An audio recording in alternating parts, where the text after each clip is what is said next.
नमस्कार, अपना उत्तराखंड में आप सभी का स्वागत है। मैं हूं नीलू। करते हैं खबरों की शुरुआत। तो सबसे पहले बात कर लेते हैं पहाड़ों में हुई सीजन की पहली बर्फबारी की। चमोली में विश्व प्रसिद्ध पर्यटक स्थल औली, बद्रीनाथ धाम, हेमकुंड साहिब और जोशीमठ नगर क्षेत्र में बर्फबारी से एक ओर जहां तापमान में गिरावट दर्ज की गई है, तो वहीं पहाड़ों में क्रिसमस और न्यू ईयर से पहले अच्छी खासी बर्फबारी हुई है, जिसके बाद सैलानियों के चेहरे खिले हैं और औली घूमने आए सैलानी भी बर्फबारी का लुत्फ उठाते नजर आ रहे हैं। तो बर्फबारी के बाद कारोबारी भी बेहद खुश नजर आ रहे हैं। तस्वीरें हम आपको दिखा रहे हैं किस तरह से कल देर रात से रुक रुक कर लगातार कहीं बारिश तो कहीं बर्फबारी हो रही है। चमोली के कई ऐसे डेस्टिनेशन हैं जहां पर पर्यटक पहुंचते हैं और इस दौरान वहां पर अब बर्फबारी हुई है, जो कि सीजन की पहली बर्फबारी बताई जा रही है। ये हेमकुंड साहिब की तस्वीरें आप देख रहे हैं। हेमकुंड साहिब में भी भारी बर्फबारी हुई है। काफी ज्यादा ऊंचाई वाले ये इलाके हैं जहां पर जबरदस्त बर्फबारी के बाद जो वहां पर पर्यटक हैं या फिर जो पर्यटन कारोबारी हैं या किसान हैं, सबके चेहरे इस वक्त इस बर्फबारी के बाद खिले हुए हैं। सीजन की आज औली में पहली बर्फबारी है। काफ़ी अच्छा है कि इस बार अच्छे टाइम पे यहाँ पे स्नोफॉल हो चुका है और काफ़ी टूरिस्ट यहाँ पे आ रहे हैं। लोग काफ़ी खुश हैं, एंजॉय कर रहे हैं और ये हम लोग के लिए सबसे बेस्ट है कि अभी हमारे होने वाले विंटर गेम भी यहाँ पे नेशनल विंटर गेम भी होने हैं। और मैं आज पहली बार यहाँ ये औली आया और पहली बार ये बर्फ गिरते हुए देखा। बहुत अच्छा लग रहा है, बहुत खूबसूरत नज़ारा हो चुका है। रुद्रप्रयाग से इस वक्त बड़ी खबर आ रही है, जहां पर केदारनाथ धाम में सीजन की पहली बर्फबारी हुई है। वीडियोस में साफ दिखाई दे रहा है कि केदारपुरी ने बर्फ की सफेद चादर ओढ़ रखी है और चारों तरफ इस वक्त सिर्फ बर्फ ही बर्फ दिखाई दे रहा है। तो देखिए, अभी चूंकि शीतकाल के दौरान केदारनाथ के पट बंद रहते हैं और इस दौरान जो तस्वीर वहां से आई है वो कितनी विहंगम, कितनी खूबसूरत, कितनी बेहतरीन दिखाई दे रही है। चारों तरफ इस वक्त केदारनाथ धाम में बर्फबारी हुई है और केदारनाथ धाम में बर्फबारी के बाद कुछ इस तरह की तस्वीरें केदारनाथ धाम से निकलकर सामने आई है।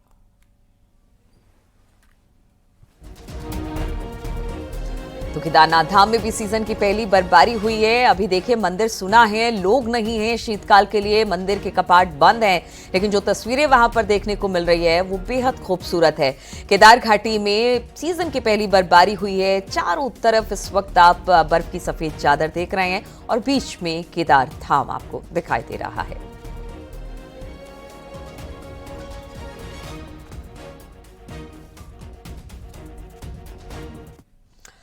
और उत्तरकाशी में रविवार शाम को मौसम बदलने के साथ ही नीचे वाले क्षेत्र में हल्की बारिश तो ऊपरी क्षेत्र में बर्फबारी देखने को मिली। गंगोत्री धाम बर्फबारी के बाद बेहद ही सुंदर नजर आ रहा है। सुबह से ताजा तस्वीर गंगोत्री धाम से आई है। ये सुबह सुबह की तस्वीरें हम आपको दिखा रहे हैं, जहां पर पूरे क्षेत्र में सफेद चादर ओढ़ रखी है और बेहद खूबसूरत ये नजर आ रहे हैं। हालांकि इस समय गंगोत्री धाम में बर्फबारी रुकी हुई है, लेकिन आसमान में बादल जरूर छाए हुए हैं और मौसम विभाग ने भी कह दिया है कि आगे आने वाले जो 5-6 दिन है उसमें टेम्परेचर 3 से 6 डिग्री तक गिरेगा। यानी आगे आने वाले दिनों में इन सब जगहों पर हो सकता है कि फिर से स्नोफॉल देखने को मिले, बारिश देखने को मिले और ठंड भी यहां पर बढ़ती दिखाई देगी।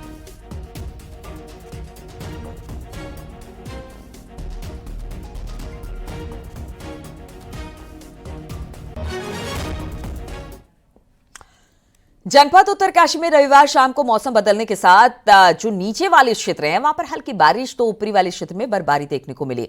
गंगोत्री, यमुनोत्री, हर्षिल में जमकर बर्फबारी हो रही है। ताजा तस्वीरें गंगोत्री धाम के सामने आई है, जहां पर बर्फबारी होने के बाद गंगोत्री धाम पूरे के पूरे सफेद चादर में ढका दिखाई दे रहा है। और देखिए, जो सैलानी यहां पर खास तौर पर, क्योंकि अब छुट्टियों का सीजन शुरू होने वाला है, विंटर वेकेशन बच्चों के स्कूल में होने वाले हैं, लोग इस दौरान घूमने निकलते हैं। 25 दिसंबर, 1 जनवरी यानी कि नया साल, और इस दौरान ये बर्फबारी लोगों को अपनी ओर आकर्षित करती है।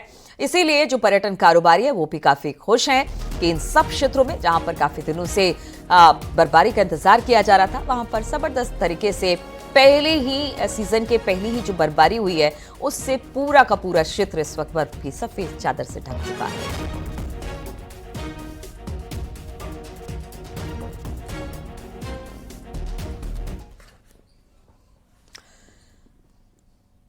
और मसूरी में पहली हल्की बर्फबारी हुई है, जिससे ठंड का एहसास हो रहा है। मसूरी के आसपास के क्षेत्र के साथ लाल डिब्बा, कैमल बैंक रोड, इसके अलावा अटल गार्डन में स्नोफॉल कारोबारी खुश दिखाई दे रहे हैं। देर रात को हुई हल्की बर्फबारी के बाद सुबह मसूरी ने सफेद चादर ओढ़ रखी है। हालांकि देखिए, अभी तो शुरुआत है, कहीं भारी स्नोफॉल हुआ है, कहीं फिर थोड़े से कम हुए हैं, लेकिन लोगों के चेहरे जरूर खिले हुए हैं कि चलिए बर्फबारी की शुरुआत तो हुई, क्योंकि ये सीजन की पहली बर्फबारी है। वहीं पर लोहा घाट से खबर है, जहां पर हल्की बारिश के बाद ऊंचाई वाले इलाकों से लेकर शहर तक बर्फबारी हुई है और बर्फ गिरने से इलाके में सर्दी बढ़ गई है, जिससे लोगों को परेशानी भी हो रही है। ठंड बढ़ेगी, लोगों की परेशानी भी बढ़ती है, लेकिन इस बर्फबारी से कई फायदे हैं जिसका लोगों को इंतजार था।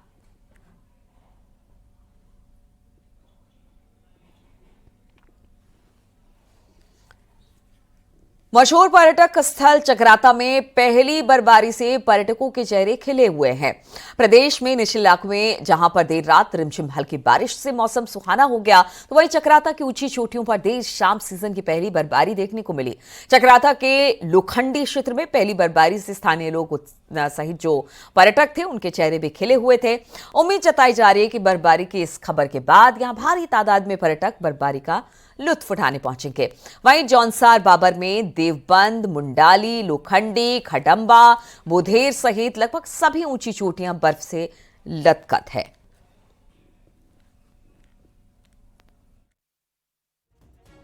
आखिरकार वो समय आ गया है क्योंकि बर्फबारी शुरू हो चुकी है। इससे हमारे बागवानी भाइयों के लिए बहुत फायदेमंद है, खेती के लिए बहुत फायदेमंद है। और जो है, हमने ये सोचा था कि क्रिसमस और न्यू ईयर पे जो है बुकिंग्स नहीं आ रही थी, क्योंकि सब लोग बर्फबारी का पूछ रहे थे, लेकिन बर्फबारी हो चुकी है चकराता में स्टार्ट, लोखंडी में स्टार्ट। और जो है, अब जो है टूरिस्ट भाइयों के लिए भी संदेश है कि आइए, हमारा चकराता में आइए, बर्फबारी शुरू हो चुकी है और अब जो है सब कुछ सही से है।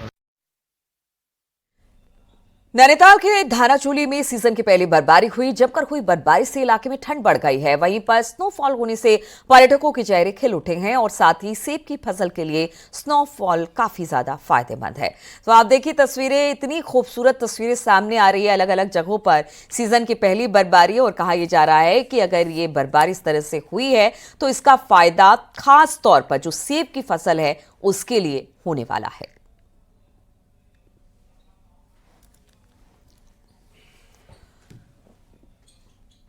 उत्तराखंड में होने वाले राष्ट्रीय खेलों की तैयारियों को लेकर सीएम धामी आज समीक्षा बैठक करेंगे। रायपुर में क्रिकेट स्टेडियम में 12:30 बजे मीटिंग शुरू होगी और बैठक में सीएम अधिकारियों से तैयारियों के बारे में जानकारी लेंगे। वहीं मीटिंग खत्म होने के बाद सीएम धामी एक प्रेस कॉन्फ्रेंस भी करने वाले हैं।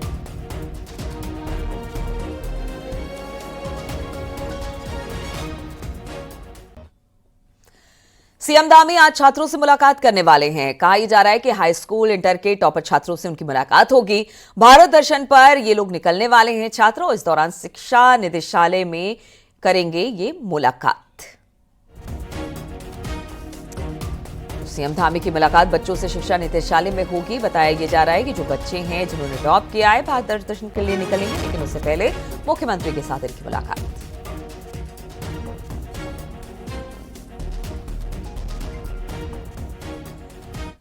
38वें नेशनल गेम्स की तैयारियों को लेकर अंतिम रूप दिया जा रहा है। दूसरे राज्यों से आने वाले खिलाड़ियों की व्यवस्थाओं पर भी जोर दिया जा रहा है।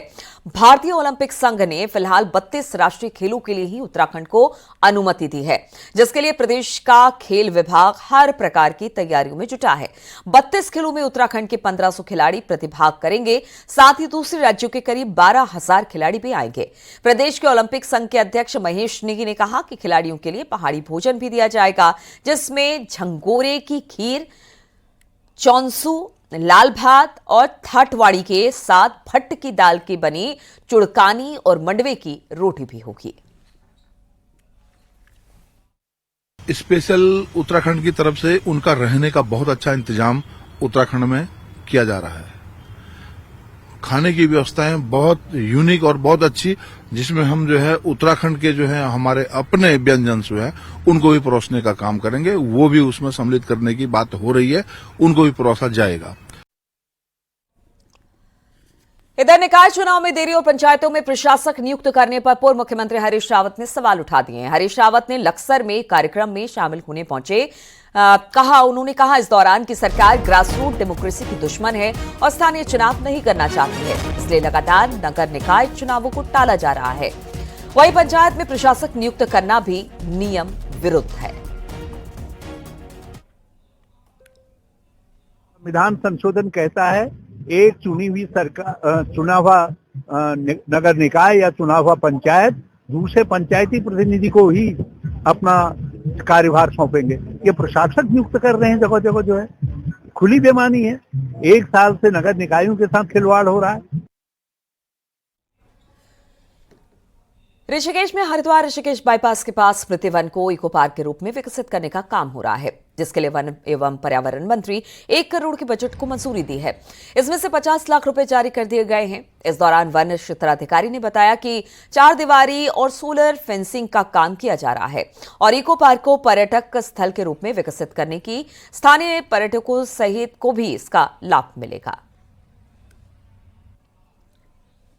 ऋषिकेश रेंज के अंतर्गत लाल पानी कक्ष संख्या 2 में माननीय मंत्री जी की घोषणा के अनुसार इको पार्क का निर्माण हो रहा है।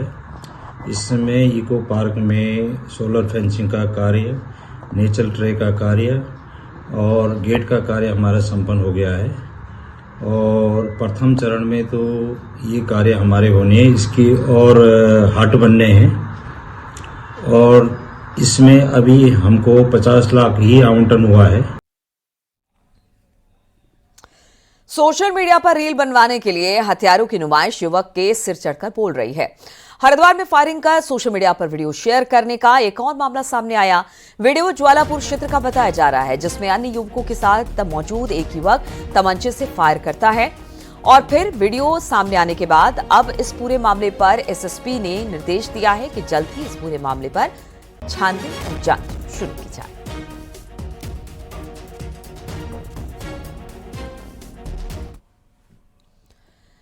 हरिद्वार की लक्सर कोतवाली पुलिस ने दिन दहाड़े फायरिंग कर दहशत फैलाने वाले आरोपी को गिरफ्तार कर लिया है। आरोपी युवक का नाम विशाल है। अक्टूबर महीने में आरोपी ने अपने 2 अन्य साथियों के साथ एक युवक पर फायरिंग की थी। पुलिस ने आरोपी के पास से एक देसी तमंचा, जिंदा कारतूस बरामद किया है। अन्य 2 आरोपियों की तलाश की जा रही है।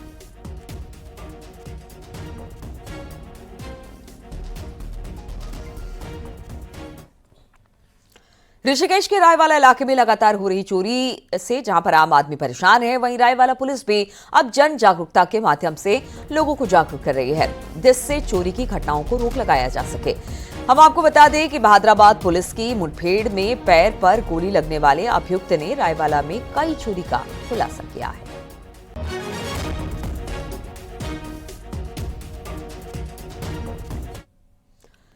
हरिद्वार में रेलवे स्टेशन के बाहर ठेली लगाने वाले 2 लोग आपस में भिड़ गए। देखते ही देखते दोनों में लात घूंसे चलने लगे। इतना ही नहीं, एक शख्स ने दूसरे को मारने के लिए ईंट भी उठा लिया। हालांकि आसपास मौजूद दूसरे लोगों ने किसी तरह से बीच बचाव किया और झगड़े को शांत कराया। बताया जा रहा है कि रेलवे स्टेशन के गेट पर ठेली लगाने को लेकर दोनों के बीच झगड़ा हुआ था। झगड़े की सूचना पुलिस को भी दे दी गई।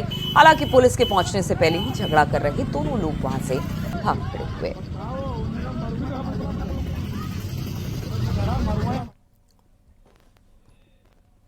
विकासनगर के सहसपुर थाना पुलिस ने पश्चिमी उत्तर प्रदेश के 4 शातिर ठगों को हथियार समेत गिरफ्तार किया। ये चारों ठग देहरादून में चोरी की घटना को अंजाम देने की फिराक में थे, लेकिन इससे पहले ही पुलिस ने उन्हें धर दबोचा। ठगों के पास से एक देसी तमंचा, जिंदा कारतूस, एक चाकू, 2 खुकरी के साथ साथ अलग अलग बैंक के 27 एटीएम कार्ड और 2 बाइक भी बरामद हुए। पुलिस के मुताबिक ये चारों ठग देहरादून में भी एटीएम और सुनारों की दुकान की रेकी कर चोरी की बड़ी घटना को अंजाम देने की फिराक में थे।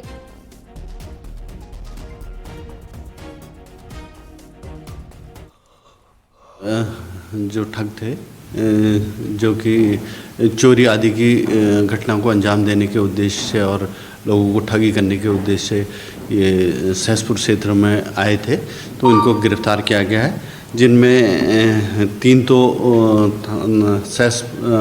सहारनपुर जिले के रहने वाले। तो एक तरफ सरकार भू कानून लेकर आ रही है, तो दूसरी तरफ दूसरे राज्यों से आकर लोग महज 10 रुपए के स्टाम्प पेपर पर सरकारी जमीन की खरीद कर रहे हैं। नैनीताल में जांच के दौरान ये बड़ा खुलासा हुआ है।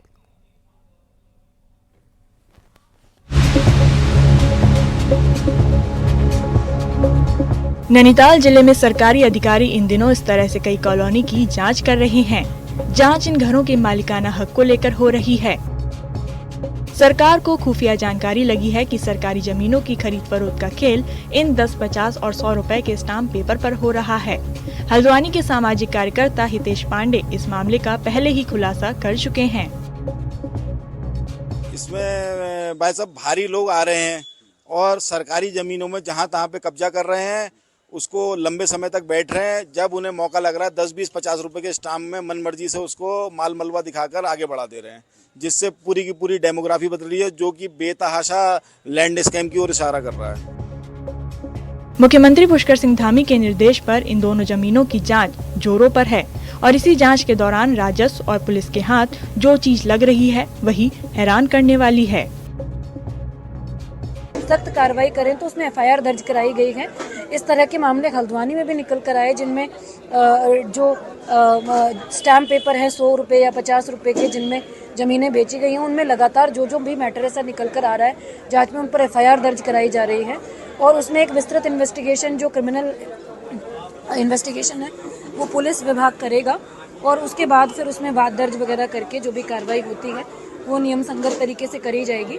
पर इसमें एक अभियान हमारी जो टीमें हैं वो ऑलरेडी उन्होंने शुरू कर दिया है और हम इसको और जो है आगे बढ़ाएंगे और ज़्यादा सख्ती इस पर करी जाएगी। दरअसल हल्द्वानी और उसके आसपास वन विभाग के साथ ही नजूल की भी बड़ी जमीन है और इसी जमीन पर भूमाफिया की नजर है। जमीन का एक बड़ा हिस्सा है जो माफिया पहले ही बेच चुका है और अब बची कुची जमीन पर उसकी निगाह है। ऐसे में प्रशासन की शक्ति उसके गले की फांस बन चुकी है। हल्द्वानी से न्यूज़ 18 के लिए शैलेंद्र नेगी की रिपोर्ट। उत्तराखंड विधानसभा अध्यक्ष रितु खंडूड़ी उत्तरकाशी के चिन्यालीसौड़ दौरे पर रही, जहां पर उन्होंने सरस्वती विद्या मंदिर इंटर कॉलेज के मेधावी सम्मान समारोह में शिरकत की। कार्यक्रम में विधानसभा अध्यक्ष के द्वारा हाई स्कूल और इंटरमीडिएट की परीक्षा में अच्छे अंकों से पास होने वाले छात्र छात्राओं को सम्मानित किया गया। विधानसभा अध्यक्ष ने कहा कि महिलाओं को समाज में पूरा सम्मान और समुचित अवसर प्रदान करने में सभी लोगों को अपनी अपनी भूमिका निभानी चाहिए और घर में भी बेटा और बेटी में भेद नहीं करना चाहिए। अच्छा लगा, यहाँ पर बच्चों ने अपनी कलाएं भी दिखाई और मुझे प्रसन्नता इस बात की है कि हमारे दूर दराज इलाकों में भी बहुत सुंदर स्कूल चल रहे हैं और जो प्रयास हमारा है कि हम बच्चों को अच्छी शिक्षा दे सकें, जो हमारे नौनिहाल हैं उनको हम अच्छी शिक्षा के साथ साथ अच्छे संस्कार दे सकें, वो विद्या मंदिर के माध्यम से होते हुए मुझे नजर आता है। और उत्तराखंड में पहली बार 4 दिवसीय 10वीं विश्व आयुर्वेद कांग्रेस एंड आरोग्य एक्सपो का आयोजन होने जा रहा है, जो कि 12 से 15 दिसंबर तक देहरादून के परेड ग्राउंड में आयोजित होगा, जिसमें 54 देशों के करीब 300 डेलीगेट्स के साथ देश के करीब 7000 से अधिक डेलीगेट्स शामिल होंगे। इसमें हर्बल और आयुर्वेद के भी करीब 300 स्टॉल लगाए जाएंगे। अभी तक करीब 6500 से अधिक डेलीगेट्स इस सम्मेलन में शामिल होने के लिए रजिस्ट्रेशन करवा चुके हैं।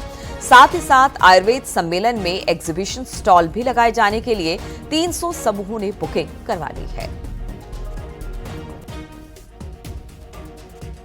जो कार्यक्रम आयोजित किया जाएगा, इसमें लगभग 300 स्टॉल्स एग्जीबिशन एरिया में स्थापित किए जाएंगे, जिसमें विभिन्न कंपनियां जो आयुर्वेद के क्षेत्र में कार्य करती हैं, आयुष के क्षेत्र में कार्य करती हैं, वो अपने उपलब्धियों का वहां पे विवरण प्रस्तुत कर सकते हैं। इसके अलावा 7000 डेलीगेट्स इसमें पंजीकरण का कार्रवाई पूर्ण कर चुके हैं। ऑनलाइन पंजीकरण की प्रक्रिया पूर्ण की जा चुकी है और इसके बाद जो डेलीगेट्स बाद में आते हैं उनके लिए ऑन द स्पॉट पंजीकरण की व्यवस्था स्टॉल पर उपलब्ध रहेगी, जिसके लिए व्यवस्थाएं की गई हैं। और हरिद्वार का राजाजी टाइगर रिजर्व के इन दिनों पर्यटकों से गुलजार है, जहां पर जंगल सफारी के दौरान सैलानियों के एक ग्रुप को टाइगर चहलकदमी करता हुआ नजर आया, जिसका सैलानियों ने वीडियो भी बनाया। राजाजी टाइगर रिजर्व की चीला रेंज में यह टाइगर ट्रैक से गुजरता हुआ नजर आ रहा है। टाइगर को देखकर सैलानी भी खास से रोमांचित हुए।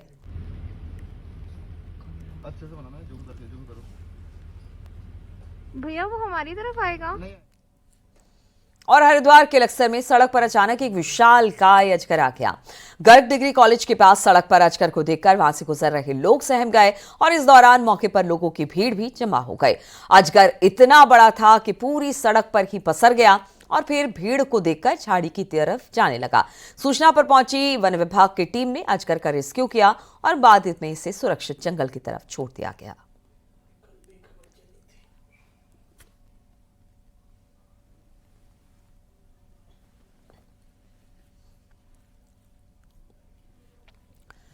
अल्मोड़ा के दनिया इलाके में एक महिला की हत्या कर दी गई। महिला की हत्या का आरोप उसके बेटे पर लगा।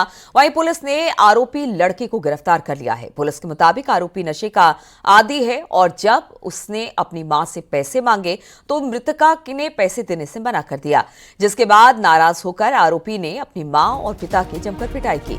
वहीं पिटाई की वजह से आरोपी का पिता मौके से भाग गया, लेकिन आरोपी बेटे ने अपनी मां को मौत के घाट उतार दिया। इस घटना को अंजाम दिया गया, तो इसको ध्यान में रखते हुए पुलिस ने तत्काल इसमें टीम को गठित की और जो आरोपी अभियुक्त था गोकुल भट्ट, जो उसका मृतका का पुत्र ही है, उसको पुलिस ने गिरफ्तार कर लिया। पूछताछ में जो बात सामने आई उसके अनुसार ये कुछ पैसों की मांग करता रहता था, तो उससे कुछ आपस में बात हुई, तो उसके कारण ही ये घटना को अंजाम दिया गया, जैसा कि उसके द्वारा बताया गया है। और अब देख लेते हैं पहाड़ टॉप 10।